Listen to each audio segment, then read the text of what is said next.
right, guys, welcome back. We are going to start Unit 2 today, which is the Progressive Era. So we're going to start off this unit by looking at the progressive presidents. There are three of them, Teddy Roosevelt, William Taft, and Woodrow Wilson. Today we're going to focus on Roosevelt and Taft, and tomorrow we'll look at Wilson. But in general, we're going to see what progressivism is and then how these three presidents tried to reflect progressivism in their domestic policies.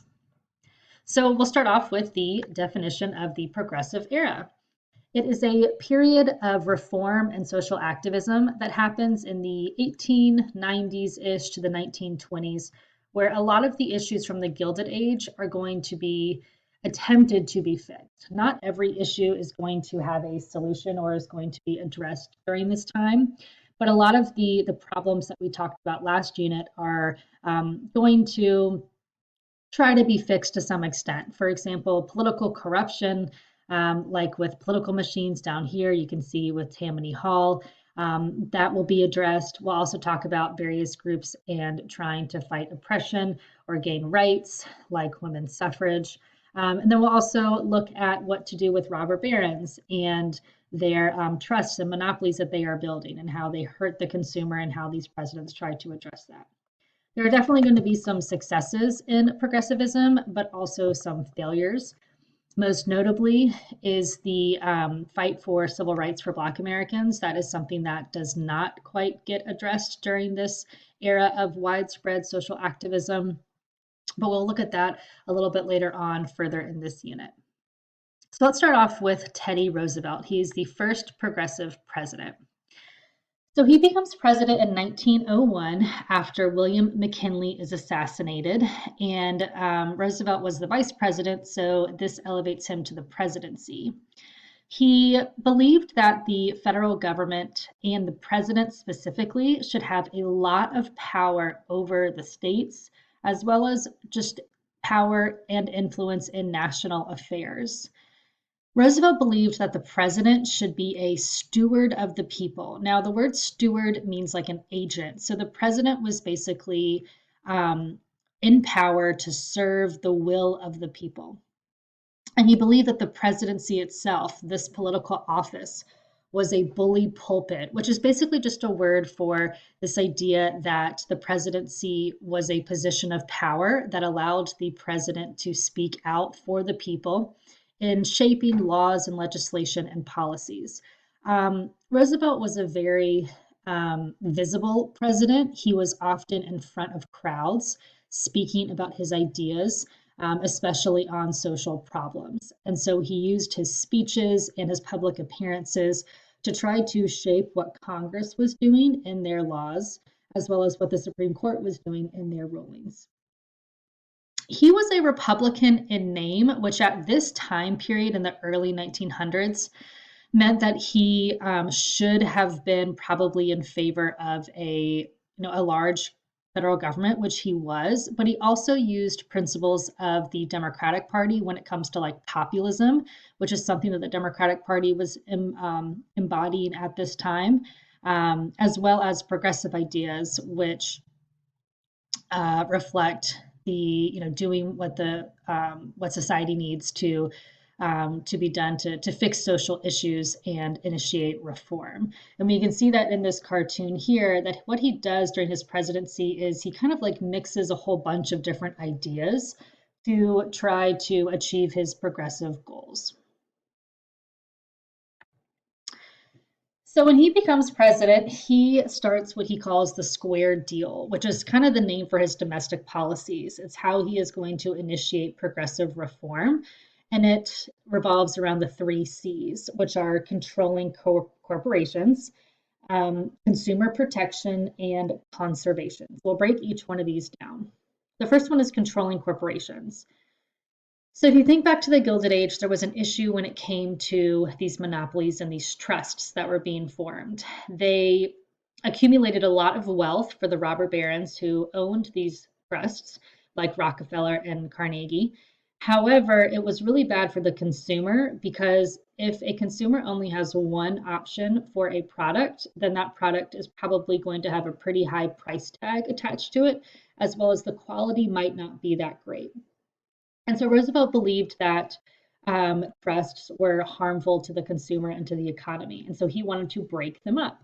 And this earns him the nickname Trust Buster. And trust busting is basically just breaking up trusts. There was a law on the books called the Sherman Antitrust Act that was passed in the 1890s. However, it wasn't really enforced that much. And so he actually enforced this law, and he forced corporations and monopolies to break up so that there would be more economic competition in the market that would allow more options for consumers as well as lower prices. Now, obviously, not every trust agreed with this, and they didn't believe it was the federal government's position to break up these trusts. And so some companies sued. And one of these was the railroad company, the Northern Securities Company. And so this court case went to the Supreme Court with Northern Securities Co. v. US, and the Supreme Court sided with Roosevelt that the trust had to be broken up. So we can see in this cartoon here, Roosevelt is shown as the quote lion tamer, and each one of these lions represents a trust that he is taming and making his will known. For consumer protection here, a lot of muckrakers at this time period, remember we talked about them last unit, are exposing societal ills.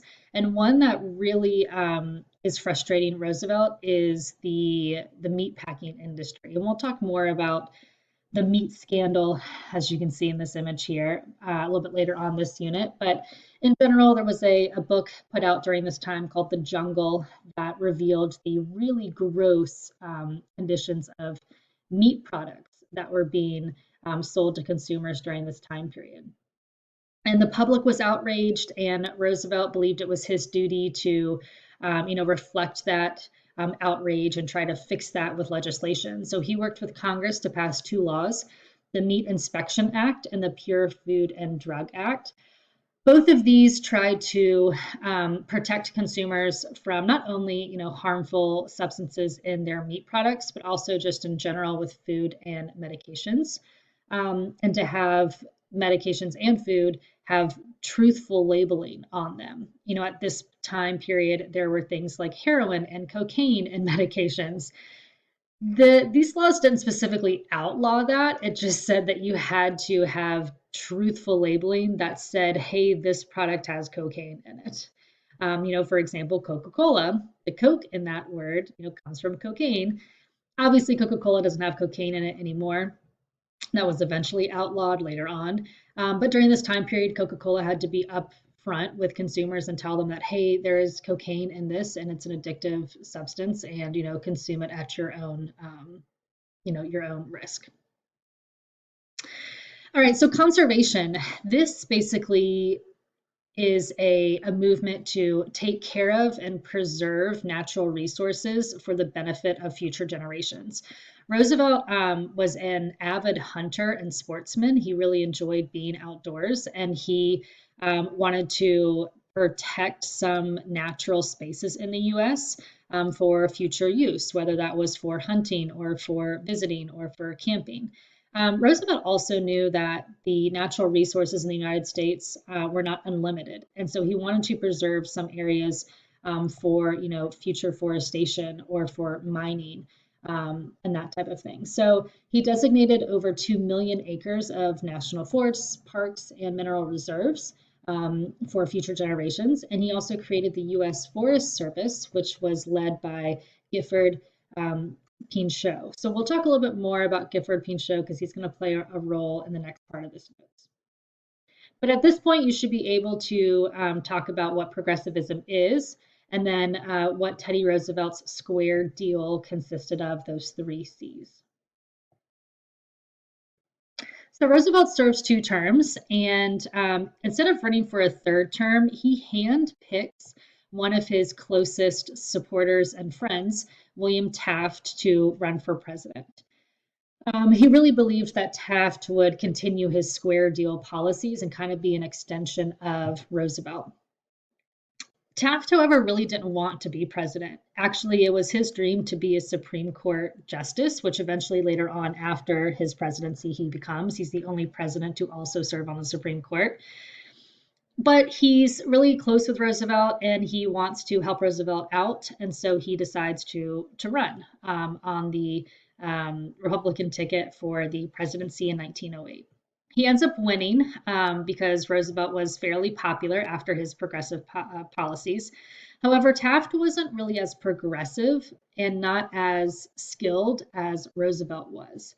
So he continued some of Roosevelt's policies, like trust busting.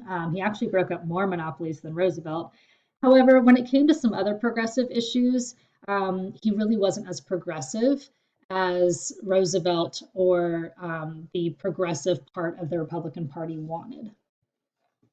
And so he began to lose some support from progressives and Roosevelt. For example, a progressive idea was to lower tariffs. Remember, a tariff is a tax on an imported good, which makes foreign goods more expensive than American goods.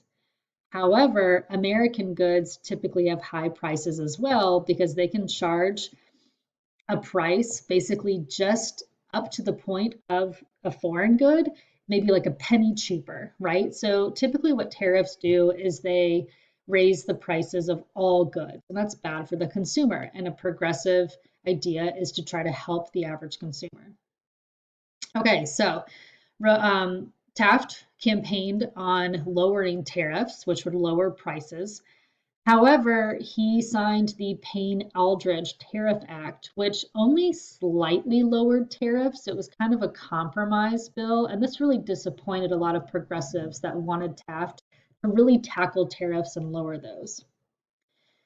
And then he also pisses off Roosevelt with the Ballinger-Pinchot affair. Basically, Taft appointed a Secretary of the Interior, Ballinger, that was an anti-conservatist. He did not agree with the conservatism of Roosevelt, when it came to preserving lands for future use. And the whole job of the Secretary of the Interior is to manage federal lands. And so he does, or he, I guess, de-designated areas of the United States to no longer be national parks or national forests. This really enrages Roosevelt because he thought that Taft was going to continue his conservation policies. And this was a really important thing to Roosevelt. So once Taft, starts to support anti-conservatism or conservationism, this makes Roosevelt, kind of really turn against Taft. And so going into the election of 1912 that we'll look at tomorrow, the Republican Party is really split.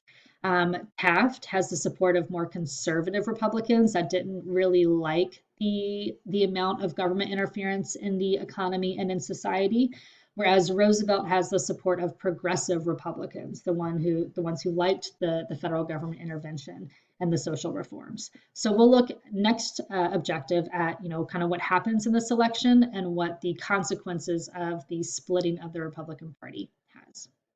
So at this point, you should be able to now say how Taft was similar but also different from Roosevelt, and what consequences Taft's actions had on the Republican Party.